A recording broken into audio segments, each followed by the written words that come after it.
integer animation में from the current string. So this is something that we completed the last session. अब हम लोग operators के ऊपर बात करेंगे. हम लोग स्पेशली बात करने वाले हैं इन अवर कोर्स अबाउट अरिथमेटिक ऑपरेटर्स. अब जावा के अंदर कौन कौन से अरिथमेटिक ऑपरेशंस है, जैसे कि बाकी सारे लैंग्वेज के अंदर है वैसे ही जावा के अंदर सारे के सारे अरिथमेटिक ऑपरेटर्स तो है ही, उसके साथ साथ कुछ थोड़ी चीज़ें एक्स्ट्रा है तो उनको भी डिस्कस करेंगे. सो जो भी मैथ्स के अंदर हमें चाहिए, मैथमेटिकल एक्सप्रेशंस चाहिए, यानी कि addition, subtraction, multiplication, division, modulo, this things are always there in Java. Python के अंदर इसको छोड़ के और भी बहुत ज़्यादा है, because Python is more advance, तो उसके अंदर और भी ज़्यादा ऑपरेटर्स है. बट जावा के अंदर ये है, और भी कुछ एक्स्ट्रा चीज़ है जो हम लोग आज देखने वाला. If I just give you the list of the operators, arithmetic operators, then it is addition, subtraction. Subtraction के अंदर unary subtraction is also there. Now, if I tell you binary subtraction means यहाँ पे दो variables हो गए, यानी कि a and b, और उनके बीच में हो रहा है subtraction, then it is binary subtraction. Unary subtraction का मतलब ये होगा कि अगर आपके पास कोई एक नंबर है a, उसको भी आप माइनस लगा सकते हो. Means if a is assigned to be value 100, then minus of a is nothing but minus of 100. यानी कि आप सब्ट्रैक्शन को दो तरीके से यूज कर सकते हो, binary as well as unary. Multiplication, division and modulo works in the similar pattern as in our mathematics. Maths के अंदर जैसे काम करता है वैसे ही ये पांचों के पांचों ऑपरेशन वहां पर हमारे जावा के अंदर भी काम करता है. But there are few other things which we have to look forward in Java. Increment, addition and assignment, subtraction assignment, multiplication assignment, division assignment, modular assignment and decrement. तो धीरे धीरे करके सबको सीखना है, ठीक है. तो हमारा काम होगा अरिथमेटिक ऑपरेटर्स को समझना. And this is nothing but the list. अगर हम लोग स्टार्ट करेंगे अरिथमेटिक ऑपरेटर्स के अंदर, then the operands of the arithmetic operator must be a numerical type. यानी कि ऑपरेंड्स यानी कि जो वेरिएबल्स जो हम लोग डिफाइन कर रहे हैं, या फिर अगर हम लोग डायरेक्टली डेटा लेके काम कर रहे हैं तो कौन से डेटा के ऊपर आप अरिथमेटिक ऑपरेटर्स लगा सकते हो. So that should be a numerical type. You can not use it on boolean, but we can use some of the arithmetic operators on character type also. यानी कि अगर आपके पास कैरेक्टर टाइप डेटा है तो उसके ऊपर भी आप कुछ अरिथमेटिक ऑपरेटर्स को लगा सकते हैं, ठीक है. सो हम लोग इसका एग्जांपल देखने वाले, बिकॉज आई नो कि बहुत बड़ा क्वेश्चन आता है कि सर कैरेक्टर्स को ऐड कैसे करोगे, कैरेक्टर्स के ऊपर क्या लग सकता है. So there are few arithmetic operators जो हम लोग कैरेक्टर्स के ऊपर भी लगा सकते हैं. और ऐसा क्यों कर सकते हैं? बिकॉज वी नो कैरेक्टर्स को कैसे किया जाता है. Characters are the symbol which are converted into the range from 0 to 2^16. Now this numbers has been converted into bits.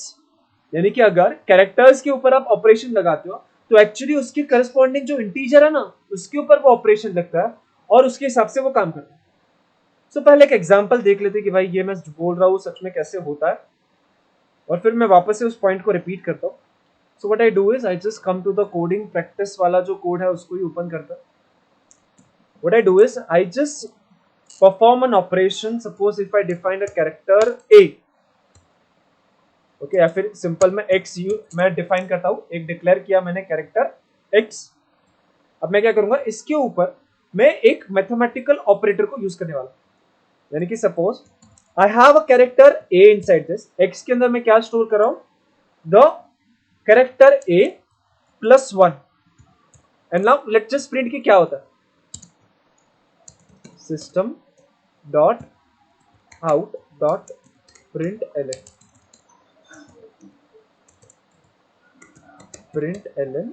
और मुझे प्रिंट क्या करना है, द वैल्यू ऑफ x.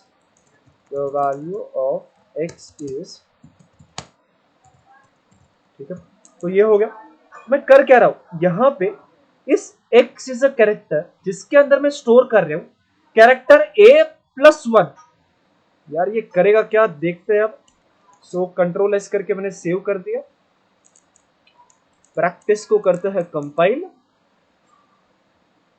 और उसको कर देते हैं run. So the value of x is b. यानी कि उसने किया क्या होगा, इस a को इंटीजर में कन्वर्ट कर दिया, उसके अंदर 1 ऐड कर दिया, और जब कैरेक्टर के अंदर स्टोर कर रहा रहेगा तब उसने उसका इंटीजर से वापस कैरेक्टर के अंदर उसे कन्वर्ट कर दिया। एक्चुअली यहां पे अगर मैंने इंटीजर की जगह पे सपोज मैं कुछ और ले लेता, जैसे कि सपोज मैं b लेता हूं, character a plus character b जो भी होगा that is store inside x। okay, so this two symbols if I add then what happens, let's just see। मैंने सेव किया है पहले फोल्डर को, मैंने कंपाइल किया, now I am just running that.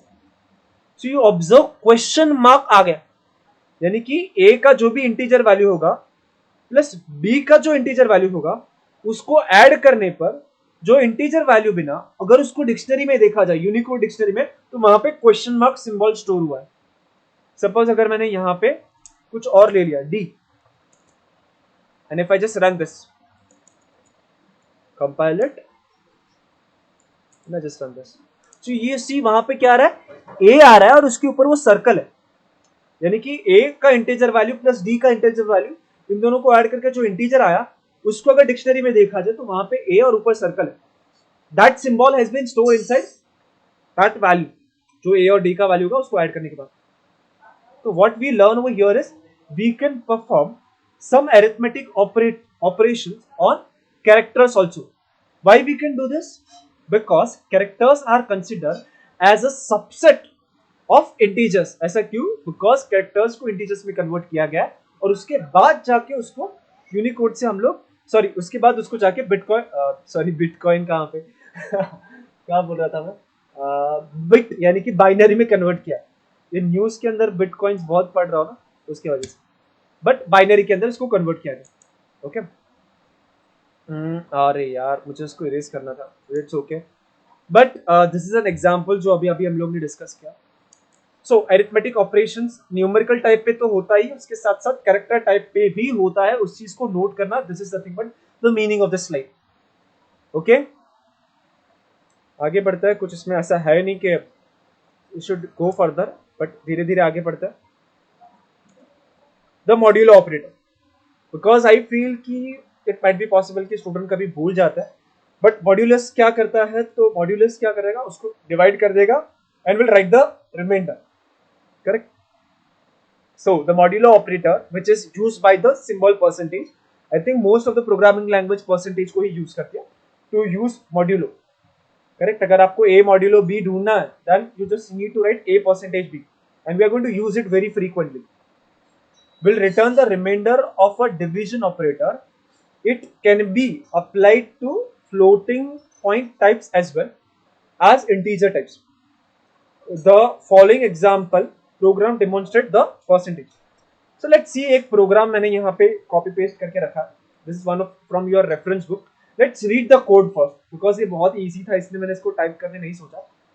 Class है modulus, public static void main, string args, then उसके बाद बॉडी स्टार्ट हो रहा है। सो उन्होंने डिफाइन किया इंटीजर x इज 42, डबल वैल्यू है y is equal to 42.25। Since double है इसलिए f लिखने की जरूरत थी, अगर फ्लोट होता तो पीछे f लिखना पड़ता। फिर उन्होंने क्या किया, यहां पे उन्होंने प्रिंट किया x मॉड्यूलो 10। क्या आप मुझे बताओगे x मॉड्यूलो 10 क्या होगा? What will B x modulo 10? It will be 2, yes. Similarly, if you do y modulo 10, the answer will be 2.25। यानी कि डिवाइड करने के बाद अगर फ्रैक्शन में है still it will show you the answer, correct. In short यहाँ पे हम लोग क्या सीख रहे हैं, तो मॉड्यूलो तो हम सबको पता है क्या करेगा, डिवाइड करेगा, रिमाइंडर दे देगा। इंपॉर्टेंट पार्ट है कि वो फ्लोटिंग पॉइंट टाइप्स और इंटीजर टाइप यानी कि 6 टाइप ऑफ प्रिमिटिव डेटा पे वो काम करता है मॉड्यूलस, ठीक है। दो मतलब ये 6 पे वो इक्वली अच्छे से काम कर लेगा। कैरेक्टर्स और बुलियंस के ऊपर तो बिल्कुल काम नहीं करेगा, बुलियंस के ऊपर तो कोई भी काम नहीं करता है ऑपरेटर, बट कैरेक्टर्स के ऊपर भी काम नहीं करेगा, ठीक है।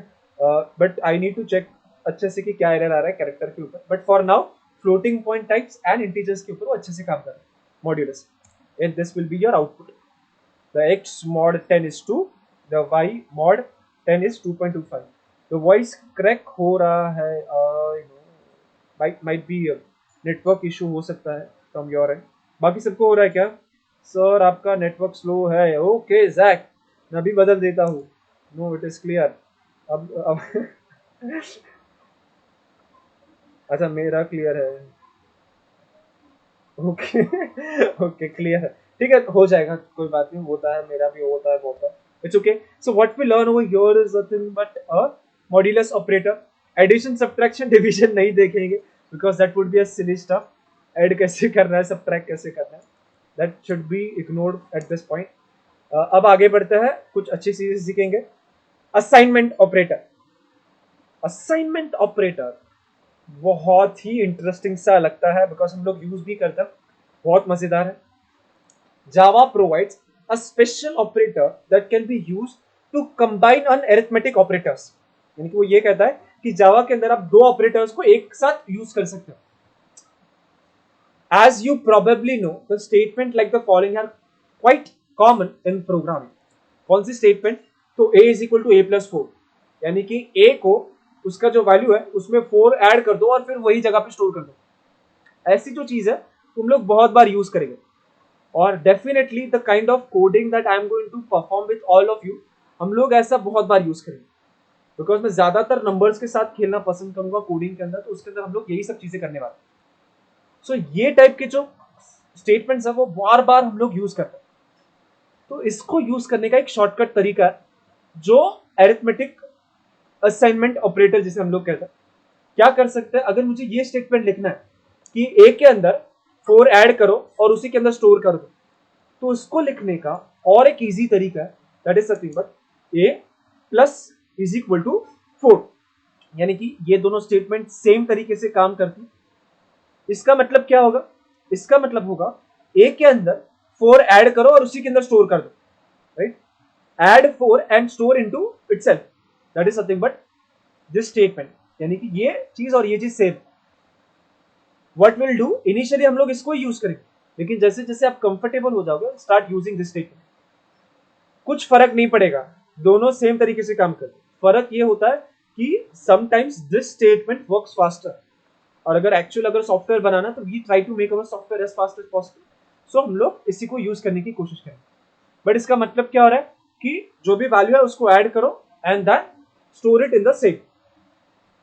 और this idea can be generalise, अगर एडिशन की जगह पे सब्ट्रैक्शन होगा, डिवीजन होगा, मल्टीप्लीकेशन होगा, मॉड्यूलो होगा, the same idea can be generalised, ठीक है। But order you should remember.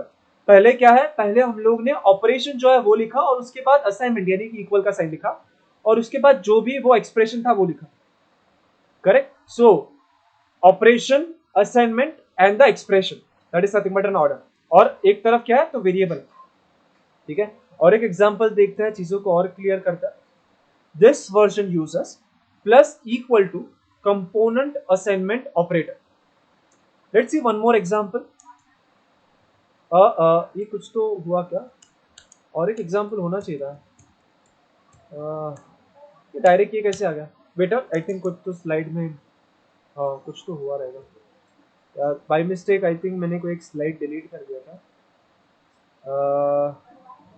I think so yes, या फिर ऊपर नीचे हो गया। Wait let me just check. ऊपर नीचे हुआ लगता है। ओके कोई बात नहीं, मैं क्या करता हूँ ना, मैंने जो लिखा था ना मैं स्क्रीन पे लिख देता हूँ अभी के लिए, because that should not go. I just increase a slide, by chance कहीं वो करेगा। मूव स्लाइड यहाँ पे लिख देता हूँ मैं, animation move slide show and I just continue. Okay so what I said just now is, अगर मुझे a is equal to a plus 4 लिखना है तो इसको इक्विवेलेंट तरीका क्या है, it is a plus equal to 4। This two statements work equivalent. Suppose अगर मुझे लिखना है a is equal to a minus 2, then इसका इक्विवेलेंट तरीका क्या होगा, तो it is a minus equal to 2। Similarly अगर बहुत और भी बहुत सारे स्टेटमेंट हम लोग लिख सकते हैं, a की जगह पे कुछ और भी यूज कर सकते हो आप। If it is this then how I use it, then it is a operation equality and the expression. अब यहाँ पे 10 की जगह पे कुछ और भी आप डाल सकते हो, ऐसा जरूरी नहीं है। जैसे कि अगर मेरे पास कुछ वेरिएबल होता, जैसे कि a is equal to a divide by b, then in this case it will be a divide equal to b। Okay तो इसी को अगर जनरल फॉर्म में लिखा जाए तो if your a is equal to a कुछ तो ऑपरेशन और यहाँ पे कुछ तो एक्सप्रेशन है, then this thing is expression, this thing is equivalent to what, so a लिखेंगे, फिर जो भी ऑपरेशन होगा वो लिखोगे, फिर इक्वल टू साइन करोगे और जो भी एक्सप्रेशन था वो लिख दोगे, ठीक है। So this is actually the shortcut way to do it, और उसके साथ साथ ये हमारी स्पीड भी बढ़ा देगा। सो दिस इज असाइनमेंट ऑपरेटर, यानी कि अगर उसी वेरिएबल पे कुछ काम करके उसी जगह पे स्टोर करना तो we can use this shortcut, ठीक है। समझ रहे क्या है ये, हम लोग इसको थोड़ी देर बाद तो यूज करेंगे, लेकिन अभी समझ के रखते हैं कि हाँ कैसे है।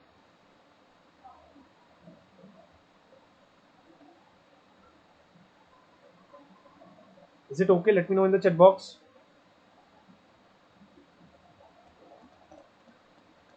Okay. So let's just come to the next slide. धीरे धीरे हम लोग यूज कर लेंगे, बट सिर्फ कॉन्सेप्ट समझना था कि हाँ कैसे काम करना है। इफ पॉसिबल मैं वो स्लाइड वापस से यहाँ पे ऐड करवा दूंगा, कर लूंगा, मतलब करवा दूंगा नहीं। So let's come to an increment decrement. Assignment में क्या था कि ऑपरेशन इक्वल टू करके कर देते, अब इंक्रीमेंट डिक्रीमेंट क्या है? सिंपल सी बात है, इंक्रीमेंट डिक्रीमेंट हम लोग ने आगे देखा था, प्लस प्लस था और माइनस माइनस था।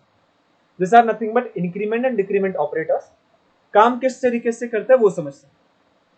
The increment operator increase its operand by 1, the decrement operator decreases its operand by 1। Operand यानी कि जहां पर भी आप लगा रहे हैं, जैसे कि if I give x plus plus, यानी कि यहाँ पे ऑपरेंड क्या है, तो ये जो जिसके ऊपर ऑपरेशन करना है, correct. So that is nothing but operand. तो उसका मतलब क्या होगा, x का वैल्यू सपोज अगर 12 है और मैं ये लिखता हूं, तो वो क्या कर देगा, x का वैल्यू इंक्रीज करेगा बाय 1। सो इसके बाद अगर इस स्टेटमेंट के बाद अगर आप x की वैल्यू को प्रिंट करोगे तो इट विल बिकम 12 से 13, तो x का वैल्यू 13 हो जाएगा, करेक्ट। सो इंक्रीमेंट क्या करता है, it increase it by 1। Decrement क्या करता है, तो इट डिक्रीजेस बाय 1। ठीक है, बहुत ही सिंपल सी चीज है, but we use it frequently when we come to a loops. जब हम लोग लूप के ऊपर काम करते हैं ना, हमें ये बहुत बार चाहिए। What we want, every time the loop is completed, we want the value of something to be increased by 1. So in those cases, we use this increment and decrement operator. ठीक है, so जैसे कि x is equal to x plus 1, ये क्या करता है, ये भी सेम काम करता है। ये क्या करके देता है, ये x का वैल्यू एक इंक्रीज करता है। इसी को करने का और एक तरीका क्या होगा, you just have to type x plus plus और कुछ नहीं, है ना। so both the thing are equivalent. Yes, this is a good observation. मैं इसके ऊपर आने वाला था after completion of the slide. We can only increase one or two. Sorry, in one increase one or decrease one. अगर suppose there is some situation where you want to increase two, then you just have to manually code it. यानी कि x is equal to x plus 2. You cannot use this plus plus sign. ये plus plus sign क्यों है? Because loops के अंदर हमें ये x is equal to x plus 1 बहुत frequently use करना पड़ता है, इसीलिए उसके लिए एक शॉर्टकट कोड है x plus plus. ओके अगर आपको सपोज 2 इंक्रीज करना है, 2 बढ़ाना है, कम करना है, 3 है, 4 है, तो आप इस तरीके से यूज करना पड़ेगा, ठीक है। Okay so this is an equivalent way increase करने का, can be rewritten as x plus plus. यहाँ पे इसको लिखने की जरूरत नहीं है। सो इंक्रीमेंट के अंदर अगर +1 हो रहा है तो डिक्रीमेंट के अंदर -1 हो रहा है, तो मैं यहां पे लिख देता हूं my x is equal to x minus 1. This is equivalent to x minus minus. Now there are some situation in which ये प्लस प्लस साइन अगर आगे लिखा जाए तो उसका मतलब अलग हो जाता है। नॉर्मली दोनों का मतलब यही है कि you need to increase the value of x by 1। अगर मैं आगे लिखूं या फिर पीछे लिखूं मतलब सेम होता है, बट इन सम सिचुएशंस क्या होता है ना कि अगर आपने आगे लिखा है कि पीछे लिखा है, उससे कुछ माइनर से चेंजेस आ जाता है। Let's just try to observe it by coding. Okay तो हम लोग उसको कोडिंग से उसको ऑब्जर्व करते हैं। Okay so what I do, I create two integers, integer x and y I created. Now I assign x is equal to 42, ठीक है, और y जो है उसको मैं असाइन करता हूं x प्लस प्लस, और इसके बाद मैं दोनों चीज को प्रिंट कर दूंगा। The value of x is x and the value of y। System dot out dot print L N the value of y is y. Okay, so मैं कर क्या रहा हूं, मैंने इंटीजर डिफाइन किया x एंड y, x को मैंने value भी दे दिया 42. अब y क्या है, y is equal to x plus plus. मैंने इसको सेव कर दिया. मैं पहले इसको कंपाइल करता हूं, पहले चेक करता हूं कि कंपाइल टाइम एरर है कि नहीं.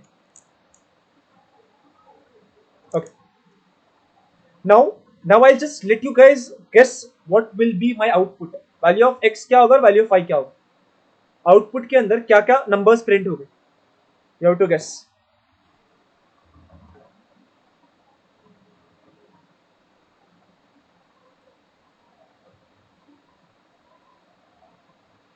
The value of x is कौन सा नंबर प्रिंट होगा, the value of y is कौन सा नंबर प्रिंट होगा. 42, 43. Okay, what about others? Everybody agree with this numbers 42, 43?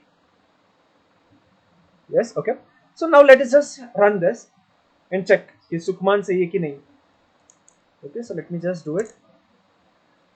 If you observe, the value of x is 43 and the value of y is 42. ये हुआ कैसे? So पहले तो 2 minute का मौन लेते हैं सुखमान के लिए और उसके बाद हम लोग बात करेंगे कि क्यों हो रहा है. ठीक है, ऐसा क्यों हो रहा है वो समझते हैं. ठीक है. So as I said, x plus plus का काम क्या है, to increase the value of x by 1 and then store inside x. Okay, मैंने क्या बोला था, x plus plus क्या करता है, x का वैल्यू 1 से इंक्रीज करता है और वो x के अंदर स्टोर कर देता है. ठीक है, तो अगर आप इस कोड को थोड़ा ध्यान से पढ़ते ना तो करेक्ट आंसर मिल जाता. जैसे कि आपको यहाँ पे क्या दिख रहा है, your y is equal to x. पहले y को x का वैल्यू मिल रहा है, यानी कि पहले y को 42 मिल गया और उसके बाद x प्लस प्लस हो रहा है. ये प्लस प्लस का मतलब क्या होता है कि x का वैल्यू 1 इंक्रीज करो and store it inside x. यानी कि अगर मैं इसको थोड़ा लिख के बताने की कोशिश करूं, I can write it somewhere then it would be more clear. मैं आपको अभी समझाने की कोशिश करता हूं कि हुआ क्या. I need to clear this. So code क्या लिखा मैंने, x is equal to 42, I wrote y is equal to x plus plus. अगर मैं इस स्टेटमेंट को सिंप्लीफाई करने की कोशिश करूं तो मैं कैसे लिख सकता हूं इसको, आई कैन राइट, इसके अंदर हुआ क्या, तो पहले y को x का वैल्यू मिला और उसके बाद x प्लस प्लस यानी कि x प्लस प्लस हो गया. x प्लस प्लस को मैं कैसे लिख सकता हूं, this is nothing but x is equal to x plus 1. अगर सपोज मैंने इसकी जगह पे ये लिखा होता ना तो आपको आंसर डायरेक्टली मिल जाता. आप मुझे डायरेक्टली बोलते कि हाँ y 42 है एंड x इज 43. ठीक है, तो इसके अंदर जब हम लोग ये लाइन लिख रहे हैं तो ये चीज हो रही है, ये दोनों कोड हो रहा है. ठीक है, अब समझ रहा है कि x प्लस प्लस लिखने पे हुआ क्या. Your concept should be clear because इसके बाद और एक ट्रिकी क्वेश्चन है. अगर ये गूगली पे आउट हुआ तो दूसरे गूगली पे आउट मत होना. ठीक है, try to understand the conversion कि मैंने यहां से ये एरो करके ये स्टेटमेंट कैसे लिखा. If my y was equal to x plus plus, इसका मतलब होता है कि पहले y is equal to x हुआ और उसके बाद x is equal to x plus 1 हुआ. ठीक है, this and this are equivalent order में. Order is important inside Java because वो लाइन बाय लाइन चीजों को पढ़ता है. इन दोनों में अगर आगे पीछे हो गया तो फर्क आ जाता है. ठीक है, ऑर्डर इज इंपॉर्टेंट, किस ऑर्डर में लिखा जा रहा है स्टेटमेंट. ओके, सो अब आगे बढ़ते हैं. If this is fine I will give one more thing, और अगर फिर डाउट रहेगा तो you can ask. As I said, why we are worried about writing this plus plus आगे या फिर पीछे. पीछे लिखने पे कुछ तो हुआ, अब आगे लिख के मैंने सेव कर दिया है. पहले तो देखेंगे कि भाई कंपाइल एरर आ रहा है कि नहीं. ओके, वेरी गुड, मैंने सही लिखा है. सो कंपाइल एरर नहीं. नाउ रन करने पे टाइम पे एरर आएगा कि नहीं छोड़ दो, लेकिन पहले ये बताओ कि आउटपुट क्या होगा. x का वैल्यू बताओ फिर y का वैल्यू बताओ. पहले x का वैल्यू बताओ फिर y का वैल्यू बताओ. You type the number, first should be for x and second should be for y. Use your head. ठीक है, फिर बोल थोड़ा, मतलब कीप योरसेल्फ थोड़ा ऐसे स्टेबल और फिर डायरेक्टली आंसर नहीं चाहिए. Think about this logic and then let me know. ठीक है, कहीं नहीं.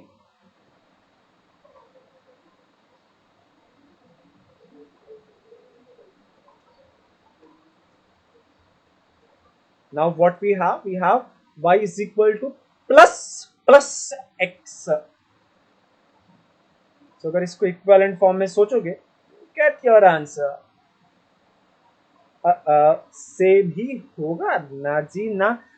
According to you, the value of x will be 43. That is right. It will be 40. अरे यार जैक, एटलीस्ट x तो बढ़ ही रहा है ना, कि आगे लिखो कि पीछे लिखो, x तो बढ़ ही रहा है. x तो 43 होना ही है. सिर्फ हमें वरी था y का, कि y का वैल्यू क्या होगा, बिकॉज प्लस प्लस x लिखा या फिर x प्लस प्लस लिखा है, यानी कि वो तो बढ़ ही रहा है. या 84 कहां से आया Aman Kumar ji? 84? You just doubled it. Okay, I need to clear the canvas because जिस तरीके से जा रहा है, कोई बात नहीं. So I just try to write the statement. What I have, x is equal to 42 and I have y is equal to plus x. If you observe पुराने वाला तो उसमें क्या रहा था, x is equal to 42, y is equal to x plus plus. Same ही होगा ना जी ना. There is a difference. That's why तो मैं इतना मगजमारी कर रहा हूं. यहाँ पे क्या हो रहा है ना, कि पहले असाइन हो जाता है. Since x is equal to y है ना, इसीलिए पहले हो जाता है असाइन और फिर होता है x इंक्रीज. इसीलिए इन दिस केस y का वैल्यू था 42 एंड x का वैल्यू था 43, बिकॉज y तो बढ़ना ही है, y को तो बढ़ना ही है, बिकॉज प्लस प्लस लिखा. इन दिस ऑर्डर चेंज होगा ना. हाँ, सुखमान को अभी समझ गया शायद व्हाट वाज एक्सपेक्टेड. यहां पे अगर आप देखोगे ना, y डायरेक्टली x असाइन नहीं हो रहा है, पहले x का वैल्यू इंक्रीज हो रहा है और उसके बाद वो वैल्यू y को असाइन हो रहा है.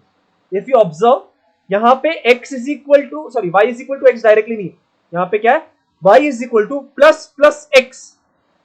यानी कि पहले x का वैल्यू बढ़ रहा है, यानी कि पहले तो x का वैल्यू 1 से बढ़ा और फिर वो जो वैल्यू है वो वैल्यू ऑफ y के अंदर असाइन हो रहा है.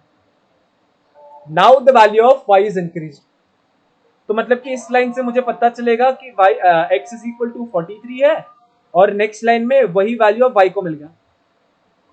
ठीक है, ये प्लस प्लस आगे होने से क्या फर्क आया, कि प्लस प्लस आगे होने से फर्क ये आ रहा है कि पहले x का वैल्यू बढ़ रहा है फिर असाइन हो रहा है. यहाँ पे डायरेक्टली इक्वल था ना, y is equal to x हो रहा था, इसलिए पहले असाइन हो जा रहा था और उसके बाद इंक्रीज हो रहा था. ठीक है, okay. So this is a difference which I can play with it. Usually हम लोग इसके साथ मतलब कोडिंग करते हुए इतना यूज नहीं होगा, but this is one of the difference between x plus plus and plus plus x. ठीक है, सबको समझा? क्या हम लोग आगे बढ़ सकते हैं? Okay, so let's just see this. ये तो इंक्रीमेंट डिक्रीमेंट तो हमने देखा कि क्या था. Let's just see the slide related to it जो मैंने लिखा है. सो ये x is equal to 42, y is equal to plus x. ओके, अब इसके अंदर वैल्यू क्या था, अभी अभी हम लोग ने देखा. In this case y is 43 as you would expect. नहीं, हम आप लोगों में से किसी ने एक्सपेक्ट नहीं किया, because the increment occur before x is assigned to y. Because increment जो पहले हो रहा है x असाइन होने से. This line can be equivalent written into two statements. पहले तो x इंक्रीज हो रहा है और उसके बाद असाइन हो रहा है. सेकेंड केस क्या था, कि अगर मैंने x प्लस प्लस लिखा, the value of x is obtained before increasing operator is executed. So the value of y is 42. Increment operator हो उसके पहले ही y को x का वैल्यू मिल चुका है. और इसी को अगर लिखा जाए, इस स्टेटमेंट को, लास्ट स्टेटमेंट को, देन यू कैन राइट पहले तो असाइन हो गया और उसके बाद इंक्रीज हो गया. Correct. So this is a difference between both of the statement. In this case y is 42 and x is 43 because increment तो हो रहा है. कब हो रहा है वो डिपेंड कर रहा था कि कहां पे लिखा है हमने. ठीक है, so this is plus plus operator. बचा क्या, कंट्रोल स्टेटमेंट्स. ओके, सब कंट्रोल स्टेटमेंट्स पे आता है. हम लोग ने अरिथमेटिक ऑपरेटर्स को तो कर लिया यार कि क्या होता है. कंट्रोल स्टेटमेंट्स को करते हैं. I will take, should I continue, because आपका टाइम तो हो चुका है. Is it fine? लेक्चर है आपको इसके बाद. It might take 10 to 15 minute शायद. लेक्चर तो नहीं है लेकिन चलेगा। ओह सुखमान कैसा लड़का है। ठीक है, I just take 10 minutes because otherwise next class में हो जाएगा इशू, मुझे ओवरलैप करना पड़ेगा। So it's better to take 10 minutes ज्यादा। Control statement studio no lecture. Okay so control statement बहुत सिंपल सा। जावा के अंदर हम लोग पहले तो सिलेक्शन स्टेटमेंट देखेंगे कंट्रोल स्टेटमेंट के अंदर, कि सिलेक्शन स्टेटमेंट कौन कौन से हम टाइप के सीखने वाला है। एक होता है इफ, दूसरा होता है स्विच। आज हम लोग सिर्फ इफ के बारे में जानकारी लेंगे, that is the only topic that I want to cover. Okay so ये कंट्रोल स्टेटमेंट क्यों कहा जाता है? बिकॉज ये हमारे फ्लो को कंट्रोल करता है। ओ थैंक यू। ठीक है, इमोजी बनाओ क्या वो ओके कोई बात नहीं, बट अभी हम लोग करते हैं कंट्रोल स्टेटमेंट के ऊपर बात।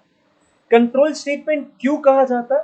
Because this statement decide the flow of the sorry मैं वापस हमको वो क्या बोलते हैं, डिस्ट्रैक्ट कर दिया थोड़ा, but it's okay, I just come again. Control statement क्यों कहा जाता है? बिकॉज दिस स्टेटमेंट डिसाइड और controls the flow of your programme.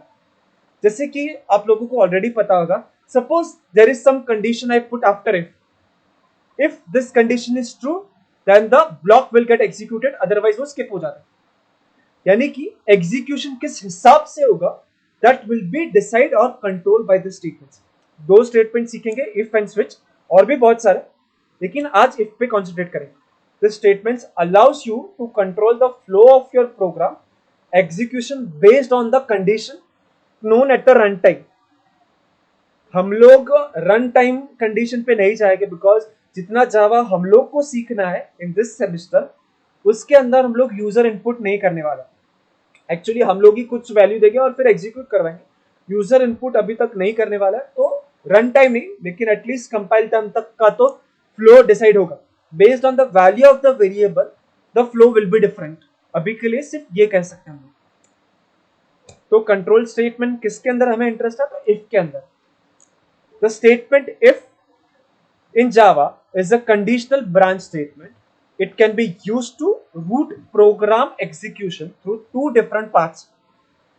In general कैसे if statement होता है? तो it is like if लिखते हो, condition लिखते हो, you write some statement and statement है तो semicolon होना चाहिए, उसके बाद आप else लिखते हो और statement लिखते हो। If this conditional statement is true, मतलब कि वो रिटर्न करता है boolean value true, then statement 1 will get executed. अगर दे कंडीशन फॉल्स देता है तो एल्स जो है वो एग्जीक्यूट हो जाएगा। ठीक है, here each statement may be single statement और the compound statement enclosed inside curly brackets. यानी कि यहाँ पे क्या है ना कि ये स्टेटमेंट 1 जो है, ऐसा नहीं कि आप एक ही स्टेटमेंट लिख सकते हो, you might right multiple statement. जो मैं बार बार कह रहा था कि आप क्या लिखो, इफ लिखो फिर कंडीशन लिखो, then you write few statement inside the curly brackets. इसके अंदर जो भी स्टेटमेंट्स होंगे those all will get executed if this is true, right. तो हम लोग ऐसा जरूरी नहीं कि एक ही स्टेटमेंट हो, अगर एक से ज्यादा है तो ब्रैकेट डालना जरूरी है, that is something to be noted. अगर सिंगल स्टेटमेंट है तो ब्रैकेट डाला तो भी चलेगा, नहीं डाला तो भी चलेगा। लेकिन अगर एक से ज्यादा स्टेटमेंट है तो वो कर्ली ब्रैकेट डालना जरूरी होगा to create a block for that statement.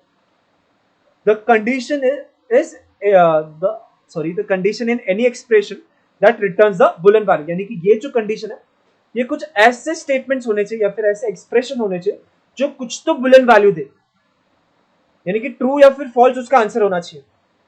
वही हम लोग कंडीशन की जगह पे रख सकते हैं।